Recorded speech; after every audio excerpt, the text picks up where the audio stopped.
it do, my baby boos, and welcome back to my channel for another Let's Build. Well, I guess it's not a Let's Build, it's just a speed build, but anywho, today we're going to be doing the first part of maybe 2 or 3 parts of my little Wild West town that we're building for the new era in our history legacy Let's Play. So if you guys don't know me or my channel, I am doing a history Let's Play where we start from prehistoric ages and we gradually move into the modern era, probably stopping around the 2010s. I don't know if I'm even gonna stop it though, to be honest. It might go so long that I just kind of have them as like a regular family on my channel, even when they're modern and everything. I'm pretty excited for it. So we are about to head on into the Wild West era. We've been in the medieval era for a little while now. There's still a lot left that I want to kind of finish with the medieval era. Like we have a couple storylines that are kind of undone right now, and I just want to finish those up real quick before we kind of move on into this era. So I was thinking that once we get over to the 1800s, I was thinking that we might move this from like a history legacy challenge into a decades kind of challenge. It's still going to be called our history legacy just because it kind of rolls off my tongue, and I've had this family for way too long, and I've been saying welcome to my history legacy for so long that I don't think I'm ever going to change the name or anything like that. Plus, I haven't really been following it as a challenge per se. It's more really been my like imagination and creativity kind of popping out with a little bit of history in the mix. So let me know what you guys think about that. We're definitely going to be doing a decade by decade, and I'm actually like really excited for us to get into the 1900s and start messing around with, you know, the different styles and storylines and personalities with those Sims. I'm so stoked for it. So for this build, I had kind of a little bit of a time struggling with the hotel. Specifically, it was the hotel that really gave me a hard time. It's that corner one with the like oval kind of shaped, or the curved shaped deck, and the porch itself, or the deck itself. I don't know, like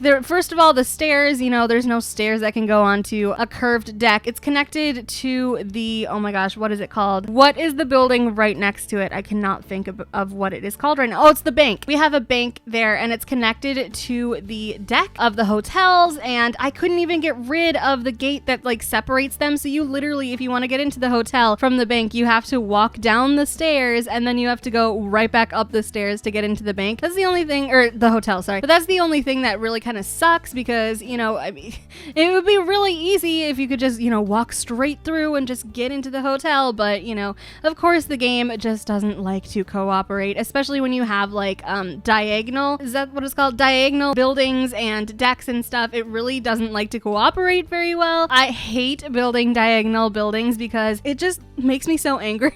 Like, it doesn't like to listen to you, and it doesn't like to place objects where they would go usually. So I usually like to stay away from building diagonally, but for this build it was kind of a must because you need some sort of building in the corner to kind of round the town off so that it kind of shows you that like this is the end of the road and this is like one of the last buildings that you can get to. I do like how the hotel turned out, to be honest. It's not bad, but it was really hard to build. There's like not even that much to it either. It's just the whole hard time from the deck and everything, but I finally kind of got it a little bit figured out. We put a rounded deck on top and then on bottom, and then they just kind of work off of each other, and you know, all the stilts kind of, or the poles or the columns, that's the word, the columns kind of keep the structure upright, and it looks kind of nice in the end. So pretty excited about that. And then we have a sheriff's office, which I should probably rename a jail because I think they just called them jails. I'm pretty sure. I don't know why I named it a sheriff. So you might notice that we don't have a saloon in this build, which is pretty common for most of the Wild West kind of towns, and that's because, well, first of all, we already built it,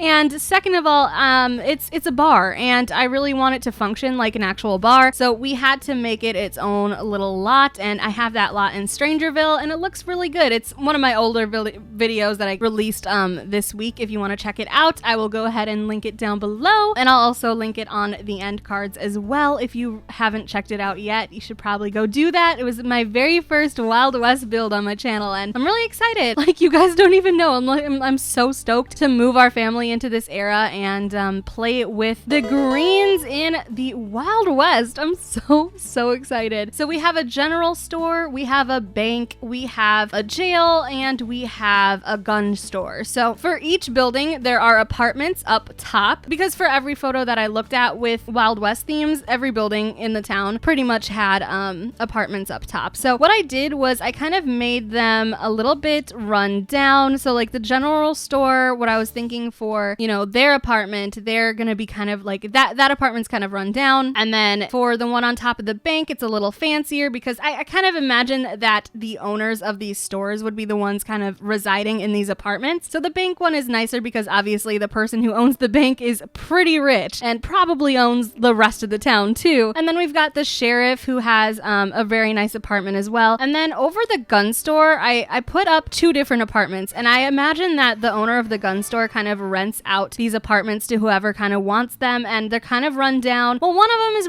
run down and the other one is kind of nice. They're both very small though, because you know they're both sharing one space. So I'm pretty excited to kind of get over to the second part of our build, because that's when we're gonna really go crazy with, you know, decor and everything. This was just kind of building. Oh yeah, we also have some stables in the back too. And then for the back by the stables, I have some tents set up and like a little bonfire, and it's just like a little camp for what I imagine to be the people taking care of the horses at the stables. They kind of camp out there and just spend majority of their time at work. So that's why we have like a little camp at the end. Plus I kind of wanted to put something else in there that wasn't like a full-on building, just so we had something else to kind of look at. We also have horse troughs everywhere, some like hitching posts, because I don't know, you ride your horse into town, you need to hitch it for a little while. So there we go. And yeah, so I'm really excited to show you guys this build. My favorite part here is watching the terrain paint. I love watching terrain paint just in speed builds in general. And then this one is really detailed too. I spent like a good amount of time kind of picking out my terrain paints carefully and then like softening them. And I think it turned out really good. I really do. So we like started out with some mud, and then we coated over it with some scorched sand, and then we kind of go back in with some dirt and mud at the end and just kind of finish it up with some finishing touches. And then we add some horses, which I am super stoked about. I know that we really need real horses. That would be like amazing, but for now I have some really nice CC horses to kind of look at and gander at. EA, come on man, we really need some horses. Like, I don't understand why you cut the pets into like different pet things.